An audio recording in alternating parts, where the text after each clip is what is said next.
கருவிலே திருவுடையாரிடத்தும் கற்பனா சக்தி உடையவரிடத்தும் கவி தானாகவே தோன்றும்.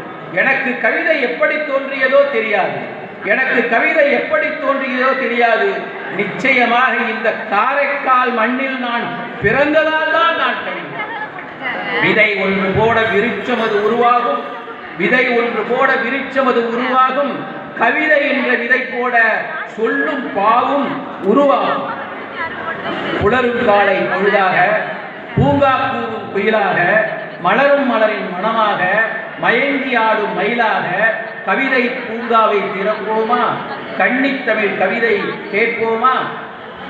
இதோ கவிதை பட்டிமன்ற தலைப்புக்குள்ளே ஒப்பற்ற தியாகத்தில் ஓங்கி உணர்வது, ஒப்பற்ற தியாகத்தில் ஓங்கி ஒளிர்வது புராணங்களா இதிகாசங்களா? தியாகம் என்றால் என்ன? தன்னை இழத்தலும், தனக்குள்ளே அடங்கலும், மண்ணை மறத்தலும், மனையை துரத்தலும் தியாகமே. பாசம் மறந்து பந்தம் துறந்து நேசம் கரைந்து நெஞ்சம் திறந்து, பாசம் மறந்து பந்தம் துறந்து நேசம் கரைந்து நெஞ்சம் திறந்து பட்டினத்தார் காட்டிய தியாகம் பாரணியில் சிறந்தது.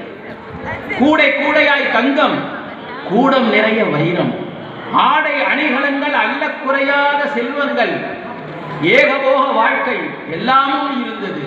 ஆக கூடி அவர்தான் அரசனை போல் வாழ்ந்தார். இவை அனைத்தையும் துறந்தார், ஆண்டியாயானார். மனையை மறந்தார், மனைவி மக்களை துறந்தார். இதுதான் தியாகம். இதயம் தொடுமே. வள்ளல் பிரானும் வாழ்ந்த வாழ்க்கையும் அல்லல் படையினும் அரை ஆடை உடுத்திய காந்தியும் வாழ்ந்த வாழ்க்கை தியாகம். காசு குறைத்து கப்பலை ஓட்டினார், கடுஞ்சிறை அடைந்து கஞ்சி குடித்தார். செக்கை இழுத்தார், செருப்பாலே அடிபட்டார். எதற்காக? நம் நாடு விடுதலை பெற, நல்லாட்சி வளர்ந்திட. இது தியாகத்தினுடைய சிறப்பல்லவா? திருப்பூர் குமரன், வெள்ளையனே வெளியேறு, வேதனையே வெளியேறு, தொல்லையனே வெளியேறு, தோல் வெளுத்தவனே வெளியேறு, எல்லையிலா என் நாடு வெளியேறு என்று முன்னணியாம் அரசையிலே முரசம் போல் முழங்கி நின்றான் திருப்பூர் குமரன்.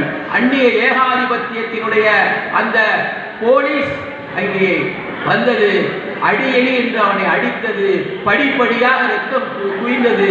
ஆனாலும் கொடியை கீழே விடாமல் பாதுகாத்து தன்னுடைய உயிரை இந்த மண்ணுக்கு தியாகம் பண்ணினானே, அது உள்ளவா தியாகம்?